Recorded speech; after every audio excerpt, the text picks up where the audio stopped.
Video பார்க்குற எல்லாருக்குமே வணக்கம்.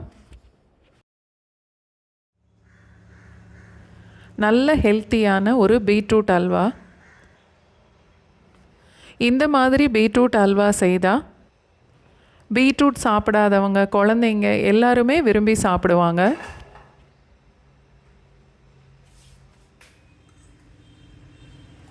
ஒரு பேனில் 2லிருந்து 3 டேபிள் ஸ்பூன் வரைக்கும் நெய் ஊற்றிட்டு 2 டேபிள் ஸ்பூன் அளவுக்கு முந்திரி பருப்பு,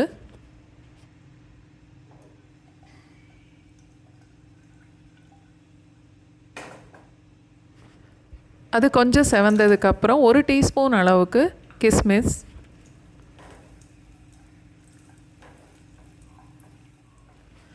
ரெண்டும் நல்லா பொரிஞ்சதுக்கப்புறம் நெய்யிலேருந்து எடுத்து ஒரு கிண்ணத்தில் தனியாக வச்சிடலாம். நெய் அப்படியே இருக்கட்டும்.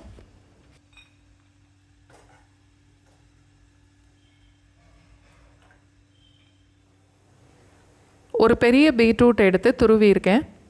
துருவின அளவு 2½ கப் அளவுக்கு இருக்குது.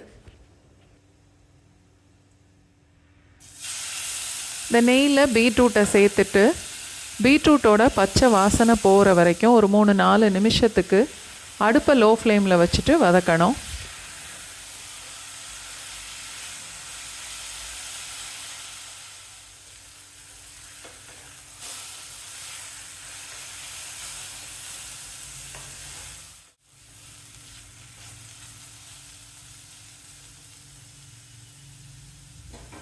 ½ கப் அளவுக்கு சீனி, 5 பங்கு பீட்ரூட்டுக்கு 1 பங்கு சீனி சேர்த்தாலே போதும். நல்ல இனிப்பான பீட்ரூட்டாக இருந்தால் 6க்கு 1 பங்கு சேர்த்தா கூட போதும்.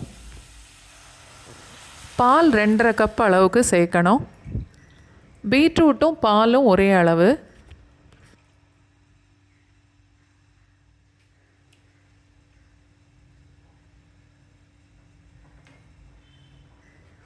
கொஞ்சமாக உப்பு.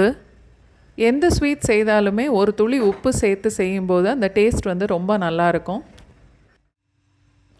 அடுப்பு லோ ஃப்ளேமை விட கொஞ்சம் கூட வச்சா போதும். பால் பொங்கி வந்துட்டே இருக்கும், அதனால் அடிக்கடி கிளறி விட்டுட்டே இருக்கணும்.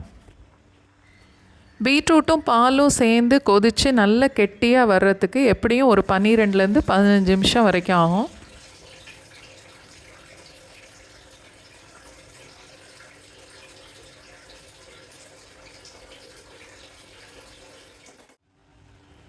நல்ல கெட்டியானதும் வறுத்து வச்ச முந்திரி பருப்பு, கிஸ்மிஸை இப்போ இதோட சேர்த்துடலாம்.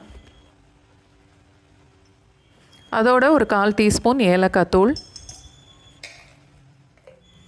எல்லாத்தையும் சேர்த்து நல்லா கலந்துட்டு அடுப்பை ஆஃப் பண்ணிடலாம். நீங்களும் கண்டிப்பாக ஒரு நாள் இந்த பீட்ரூட் அல்வா ட்ரை பண்ணி பாருங்கள்.